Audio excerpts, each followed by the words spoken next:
And if you hit the Walmart first and you're going north, you've missed it.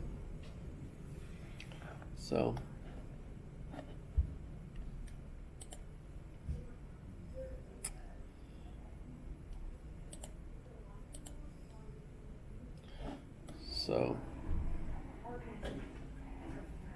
But his articles are not that easy to read because he's a logician,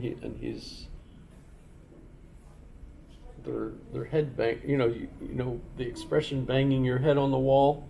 People don't really do that, I don't think, but it feels like it, I guess, when you're reading his articles. Suppose it is true, then the proposition is true, but then it is not true. But that it is not true is the proposition. So it is true that it is not true. You get it. You can see where that goes. It just keeps going back and forth. But it's both true and not, which is absurd. Okay. So that it gives us a summary of not only the test I'm asking for Saturday night, but by the end of the semester. So,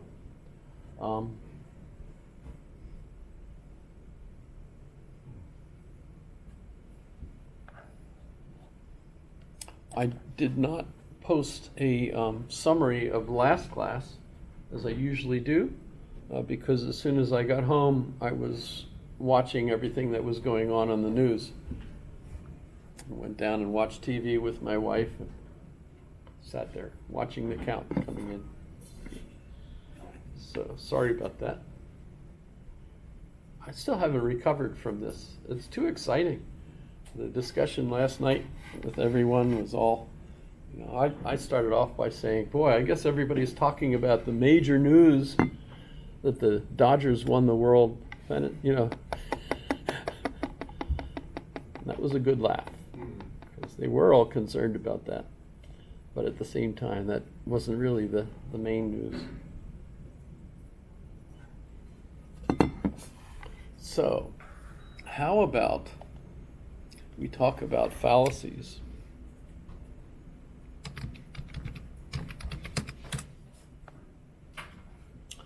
So there's actually two kinds of fallacies.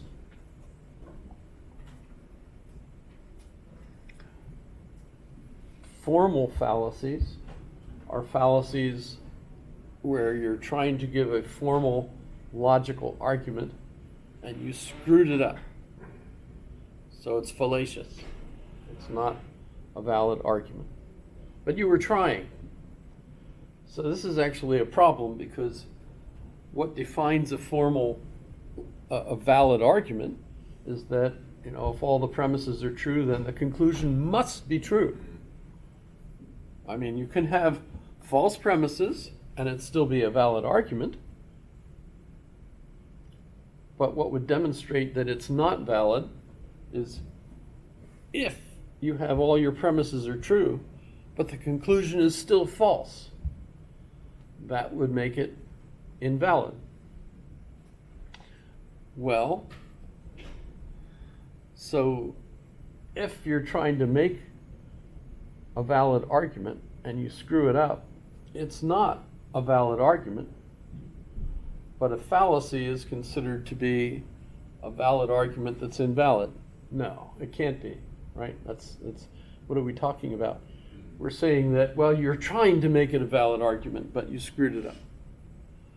So that would be a formal fallacy, because you said, like when we do, if P then Q, aha, Q, therefore P. No, that's an invalid argument. So that one's a formal fallacy. But that feels funny, because, well, wait a minute, it's not really a valid argument. So how can it be a formal fallacy? So that's formal fallacies are problematic that way, at least for me. But then you have informal fallacies, And the main thing is informal fallacies are ways that people typically argue. Might happen in families, might happen because of an educational process. On the other hand, those arguments might very well be persuasive. So they're psychologically persuasive. So, give me the ball, or I will thrash you to within an inch of your life. Yes, here's the ball. Okay, well, we call that an argument, maybe. But basically, you were just being a bully, and we call that ad baculum. The day that we didn't have class because of the weather, in class, I showed people at home I have a baculum, which is the bone, the penis bone of a walrus that I bought from a native person in Nome, Alaska, when I was there.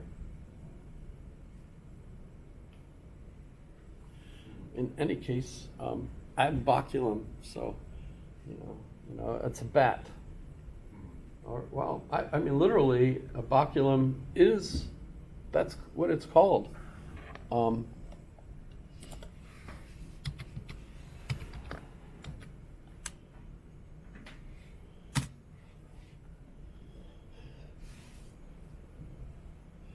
you use the threat of force.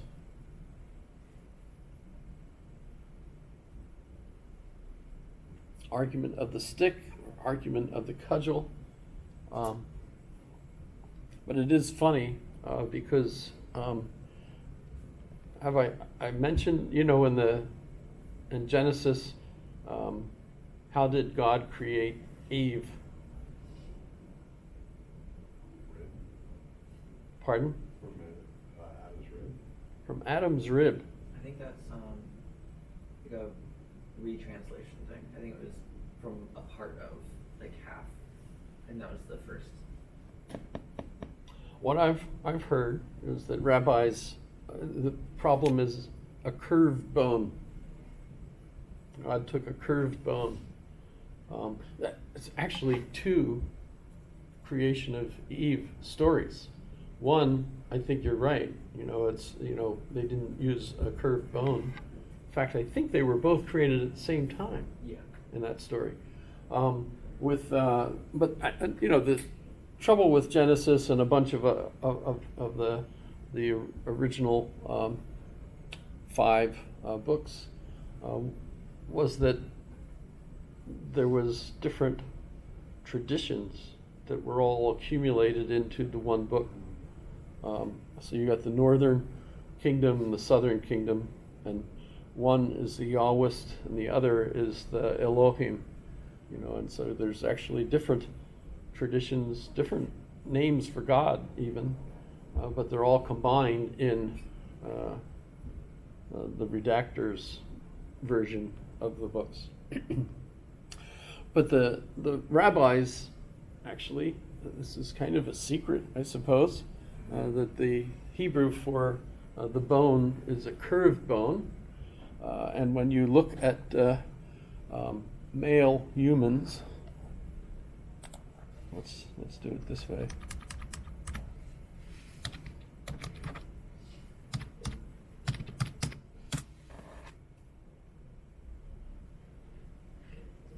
Humans do not have a baculum.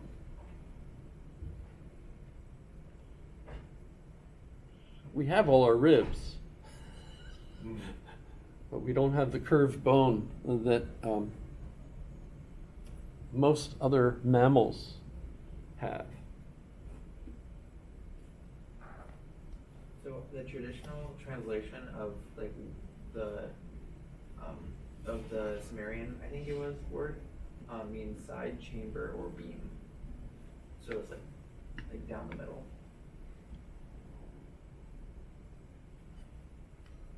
That's neat because there's the Greek view that male and female were originally one, and then they were separated, which is why there's still that attraction to want to come back together. In fact, a friend of mine who's an artist and made a sculpture of the two of them all curved together into a ball. You know, it's kind of, but he wants $2,000 for it, and it's like, whoa, it's just, you know, basically a paperweight. And so anyway, how did we get onto that? So an argument ad baculum to the bat, basically. But whenever I think of it, I grab my baculum and it's really a good, you know, if you hit somebody with it, that would be awful. Unless they needed it, you know, which could be. All right, but let's look at a list argument fallacies.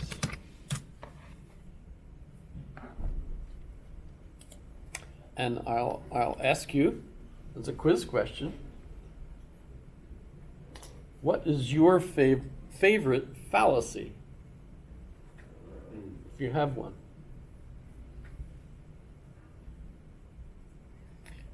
A lot of people like the slippery slope, especially once our days get so icy. Think about that when, you know, my daughter's going out to her car and our driveway is on a slope and it's been raining and it's icy. I could just see her taking her car and going sloop right into the neighbor's front lawn, you know. Be careful. But she's old enough that I can't say things like be careful, because that just makes her pissed off. That I think that I should still be telling her things, which she's 38, right? So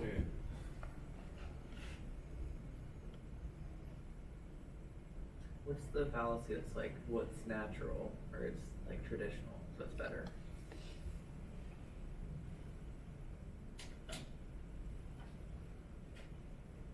Like the argument, you know, That's humans always should, been done kind of thing. yeah, like humans were made to eat meat and stuff like that, so we should, you know, you know, like appealing to. well, I don't think of that as fallacious. I think of that as good science, actually. No, there's one that's called the ad populum. We can let's see. Can we see ad populum?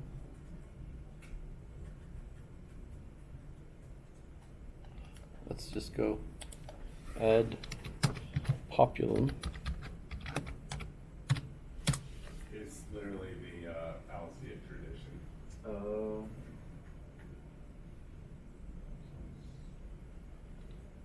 Yeah, if everybody thinks this, so it must be true. It's the one you run into in the army. Well, why did you do that? Because that's the way we've always done it. Everybody does it. That's Trump's explanation. Why are you guys taking me to court over this? Everybody does it.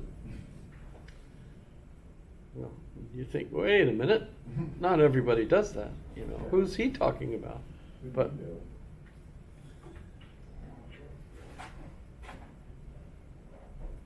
so the problem with an ad populum is if we believe that the sociality of reason, basically the reason we consider something true is because everyone agrees that it's true, which is essentially the truest true that we get.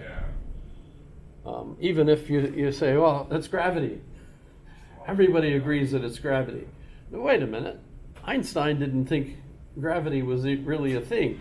You know, it's instead everything is moving, you know, and we just happen to be coincidentally moving towards the Earth, you know, kind of like the moon. The moon isn't going around the Earth, it's going around the sun. It's just that it's also going around the sun while it's going around the Earth. They're, you know, together, you know. So whole nother, remember we did all that, you know, with, you know, the idea of a perspective. How many different perspectives, how many different models do you have? which models work for us? Well, based on the model that is all useful. Gravity, yeah, gravity is a real thing. Everybody believes in gravity. Yeah, okay, we've got that Einstein thing in the back of our minds, but at the same time, hey, it's gravity. What's like this? What's the fallacy like false dichotomy? Like you have to choose one or the other.